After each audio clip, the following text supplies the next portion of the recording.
नमस्कार, मी तृप्ती पालकर. बुलेटिनमध्ये आपल्या सगळ्यांचं स्वागत. एक अतिशय महत्त्वाची बातमी आहे. हगवणे प्रकरण जालिंदर सुपेकर यांच्या अंगलट आलेलं आहे. आयपीएस जालिंदर सुपेकर यांची बदली झाली आहे. जालिंदर सुपेकर यांची होमगार्ड विभागात बदली करण्यात आलेली आहे. जालिंदर सुपेकर यांचं हगवणे प्रकरणामध्ये नाव आल्यानंतर थेट त्यांची बदली आता होमगार्ड विभागामध्ये करण्यात आलेली आहे. हगवणे बंधूंना खोट्या कागदपत्रांच्या आधारे शस्त्र परवाना देणाऱ्या विशेष पोलीस महानिरीक्षकांची बदली झालेली आहे. जालिंदर सुपेकर यांच्या हे प्रकरण अंगलट आलेलं आहे. आयपीएस जालिंदर सुपेकर यांची बदली झाली आहे थेट होमगार्ड विभागात. असं आहे की अशा प्रकारची तक्रार आलेली आहे. त्या तक्रारीत किती तथ्य आहे हे पाहण्याकरता मी सांगितलेलं आहे. आणि दुसरं, कुठल्याही प्रकारे कोणीही या तपासावर दबाव आणू नये किंवा या तपासात कुठली गडबड करू नये या दृष्टीने काही निर्णय आम्ही घेतलेले आहेत. माझे सहकारी राहुल कुलकर्णी या संदर्भातली माहिती देत आहेत. राहुल, जालिंदर सुपेकर यांची थेट बदली आता होमगार्ड विभागात करण्यात आलेली आहे, कारण हगवणे प्रकरणामध्ये त्यांचं नाव आलेलं होतं. मुख्यमंत्र्यांनी सुद्धा या संदर्भात माहिती दिलेली होती. मात्र अजित पवार यांनी त्यांचं नाव घेताना या प्रकरणात त्यांचा काहीच संबंध नाही असं म्हटलेलं होतं आणि त्यानंतर आता ही कारवाई. आत्ताचं मुख्यमंत्र्यांचं वाक्य फार महत्वाचं आहे. मुख्यमंत्री काय म्हणाले की ह्या प्रकरणामध्ये तपासामध्ये कोणाचाही हस्तक्षेप होऊ नये याची आम्ही काळजी घेतो आहोत. आणि आता जालिंदर सुपेकर यांची नुसती बदली झालेली नाहीये, फक्त बदली नाहीये, पद अवनत करून त्यांची बदली झालेली आहे. आणि तुम्हाला कोणालाही शासकीय यंत्रणेत जे आहेत अशापैकी कोणालाही आपण विचारलं तर ते असं म्हणतील की ही एक प्रकारची शिक्षा आहे, पद अवनत करून. कारण कालच काय झालं तर त्यांना ते ज्या पदावरती होते त्याच्यापेक्षा कनिष्ठ पदाचा चार्ज होता, तर अशा 3 पदाचा चार्ज काढून घेतला आणि आज त्यांचं स्वतःच पद अवनत केलं आणि त्यांना होमगार्डमध्ये दुय्यम दर्जाच्या अत्यंत कमी महत्वाच्या पदावरती त्यांना पाठवलं. आणि हे का पाठवावं लागलं सरकारला? कारण 2 गोष्टी याच्यामध्ये हगवणे प्रकरणामध्ये आल्या. एक, आनंद कसपटेने जे सांगितलं की कायम आम्हाला जालिंदर सुपेकर यांच्या नावानं धमक्या दिल्या जात होत्या. आणि एवढंच नाही तर आता सुद्धा त्यांना असं वाटतं की ह्या सगळ्या प्रकरणामध्ये जालिंदर सुपेकर यांच्यामुळेच जो तपास होणं अपेक्षित होतं तसा झालेला नाही. आणि दुसरं जे प्रकरण उघडकीस आलं ते असं की हगवणे बंधूंनी ज्या 2 बंदुका घेतल्या त्या बंदुकांसाठीचे जे परवाने काढले होते त्याच्यासाठी पत्ता दिला पुण्याचा आणि त्याच्यावरती खुद्द जालिंदर सुपेकर यांची सही आहे.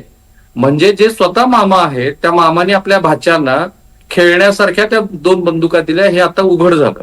आणि त्याच्यानंतर जालिंदर सुपेकर यांची तातडीनं पद अवनत करून बदली झाली. हे फार महत्वाचं आहे. ते आपण सतत प्रेक्षकांना सांगायला पाहिजे की नुसती बदली नाही आहे, पद अवनत करून बदली आहे, म्हणजे एक प्रकारची ती शिक्षा आहे. 3 तर काल पदं काढली. पण तृप्ती, त्याच्याहून मोठं प्रकरण काय आहे की हगवणे प्रकरणात 3-4 गोष्टी समोर आल्या. एक तर निलेश चव्हाणचं नाव आलं आणि त्याला दिलेल्या बंदुका आल्या आणि एनडीटीव्हीनेच पहिल्यांदा दाखवलं की 1 नाही 2 नाही 3 बंदुका आहेत आणि सुपेकरांचं नाव आलं. पण खरं म्हणजे सुपेकरांचं नाव हे याच्या आधी 2 महिने आधी श्री अमिताभ गुप्ता यांच्याबरोबर त्यांनी मिळून कथितरित्या या जेलमध्ये असलेल्या कैद्यांना जो पुरवठा केला त्या 500 कोटी रुपयाच्या घोटाळ्यात ते नाव आलेलं आहे. त्यामुळे अशा किरकोळ कारवाया करून सरकारनं थांबू नये असं अंजली दमाने यांचं मत आहे. असं ज्या राजू शेट्टी यांनी पुण्यामध्ये प्रेस कॉन्फरन्स घेतली त्यांचं मत आहे. आणि मुख्यमंत्र्यांनी पण सुतोवाच केलंय की अशा पद्धतीच्या काही तक्रारी त्यांच्याकडे आल्या होत्या. खरं म्हणजे त्या तक्रारी खुद्द त्यांना राज्याच्या मुख्य सचिव सुजाता सौनिक यांना प्रत्यक्षात भेटून आणि गृह सचिवांना भेटून दिलेल्या होत्या. तर त्या 500 कोटीच्या घोटाळ्यामध्ये सुद्धा जालिंदर सुपेकर यांची चौकशी कधी होणार किंवा जी चौकशी झालेली आहे त्याचं काय झालं पुढं, हे प्रश्न आता विचारले जातील. त्यांच्याबरोबर अमिताभ गुप्तांचंही नाव जोडलं गेलेलं आहे, त्याचं काय आहे पुढे, असे अनेक प्रश्न आहेत. आणि हा घोटाळा थोडक्यात आपण सांगूया की कैद्यांना की जे मानसिकदृष्ट्या ऑलरेडी त्यांचं खूप नुकसान झालेलं आहे, ते गलित गात्र झाले आहेत, अशा कैद्यांना फरसांपासून ते अंडरवेअर्स पर्यंत अशा ज्या सगळ्या गोष्टींचा पुरवठा झाला तो A1 दर्जाच्या आम्ही खरेदी केले म्हणून सांगितलं. प्रत्यक्षामध्ये अत्यंत सुमार दर्जाच्या वस्तू या त्यांच्या माथी मारल्या. त्याच्यामध्ये बदाम होती, चटणी होती, तिखट होतं, काजू होता. तर ह्या प्रकरणामध्ये 500 कोटी रुपयाचा घोटाळा झाला असा तो आरोप आहे. पण जालिंदर सुपेकर हे ह्या प्रकरणामधले आत्ताचे की ज्यांना प्रशासकीय पातळीवरती मोठ्या अपमानास्पद पद्धतीला सामोरे जावं लागतं आहे असं दिसतंय. कारण त्यांची पद अवनती झाली. जर आपण तो GR सरकारचा मोठा करून दाखवला तर त्यात दिसतंय की त्यांचं पद अवनत करून त्यांची बदली केलेली आहे. याचा अर्थ असा तृप्ती की सरकारकडे काही ना काहीतरी असे इनपुट्स आहेत की जे इनपुट्स असं सांगतायत की जालिंदर सुपेकर यांनी हगवणे प्रकरणामध्ये काही ना काहीतरी भूमिका बजावलेली आहे. आणि ती भूमिका जर अशी असेल की सुरुवातीला जो आत्महत्यास प्रवृत्त केल्याचा गुन्हा दाखल झाला, तर मग जो आरोप कसपटे कुटुंबियांचा आहे की हे प्रकरण आत्महत्याचं नसून ते खुनाचं आहे, तर ते तसं नोंदवलं जाऊ नये यासाठी जालिंदर सुपेकर यांनी काही भूमिका बजावली का, असा आता याच्यामध्ये संबंध येतो आहे. आणि हे भाच्याचे प्रताप नाहीयेत, तर मामानी भाच्याला प्रताप करायला उत्साहित केलं. असं कोण मामा असतो की जो खुल्या आपल्या दोन भाच्यांना खोट्या कागदपत्रांच्या आधारावरती खेळणीतले नाही तर खरोखरची बंदूक देतात. आणि आपण जरा त्या बुकुमगावच्या लोकांचे पण बाईट चालवायला पाहिजेत की ज्याच्यात लोक म्हणाले की हे दोन भाचे हे आम्हाला धमक्या द्यायचे, कारण बंदुका कमरेला लावून ते गावात फिरायचे. त्यामुळे जालिंदर सुपेकर हे मामा आणि त्याबरोबर त्यांचे भाचे आणि त्या भाचेचं सगळं कुटुंब हे आता ह्या सगळ्या प्रकरणामध्ये अडचणीत आले. पण जालिंदर सुपेकर यांच्यावरती प्रशासकीय पातळीवरची ही कारवाई आहे. काल कार्यवाही झाली आणि आज कारवाई झाली. निश्चित राहुल सर, आपण ज्या पद्धतीनं सांगताय की मुख्यमंत्र्यांनी सुद्धा हे म्हटलेलं आहे की आधी सुद्धा जालिंदर सुपेकर यांच्या संदर्भातल्या तक्रारी आलेल्या होत्या, त्यानंतर हे हगवणे प्रकरण माध्यमांनी एकूणच दबाव निर्माण केला म्हणून ही कारवाई सरकारनं ज्या चौकशी सुरू आहे त्यावरती दबाव येऊ नये म्हणून केलेली आहे. अर्थात, आणि पूर्ण हगवणे प्रकरण हे सुद्धा माध्यमांनी अत्यंत उत्तम पद्धतीनं त्यातले छोटे छोटे बारकावे शोधून, आणि लोकांच्या तोंडी तर फक्त एनडीटीव्हीचं नाव आहे की आपण खूप छोटे छोटे संदर्भ शोधले. हे सगळं आज जे सुपेकरांचं दिसतं आहे ते पहिल्यांदा एनडीटीव्हीवर महाराष्ट्राने बघितलं. आजही आपण कागदपत्राचा मुद्दा मांडला आणि तो दबाव आहे. आपल्याबरोबरच मुख्य प्रवाहातल्या इतर माध्यमांनी सुद्धा सरकारवरती एक दबाव आणला आणि त्या दबावामध्ये अशा गोष्टी समोर आणल्या की राहुल सर, बघा. मी तुम्हाला थोडंसं थांबवते. शेतकरी नेते राजू शेट्टी सध्या आपल्यासोबत आहेत, ज्यांनी जालिंदर सुपेकर यांच्यावरती आरोप केलेले होते. राजू शेट्टीजी, आता जालिंदर सुपेकर यांच्यावरती सरकारनंच कारवाई केलेली आहे आणि त्यांची होमगार्डमध्ये थेट विभागामध्ये बदली करण्यात आलेली आहे. आपली प्रतिक्रिया या संदर्भात?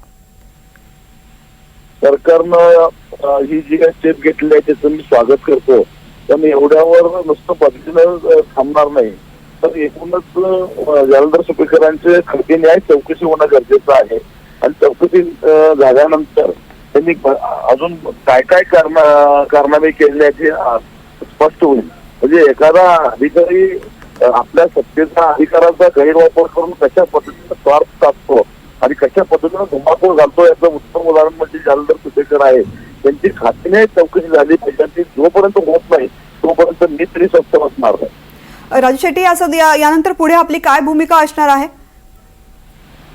निश्चितच आता मी शासनाकडे सुपेकरांची खात्रीने चौकशी व्हायला पाहिजे आणि हे प्रकरण आर्थिक गुन्हे अन्वेषण शाखेकडे केलं पाहिजे यासाठी मी पाठपुरावा करेन. निश्चित. राजू शेट्टी, धन्यवाद. खूप खूप एनडीटीव्ही मराठीशी आपण बातचीत केली याबद्दल. राहुल सर, आपण सुद्धा ऐकलं असेल, राजू शेट्टी यांनी सुद्धा म्हटलेलं आहे की मी आत्ता बदली झाली असली तरी इथून पुढे सुद्धा या प्रकरणाचा पाठपुरावा करत राहणार आहे.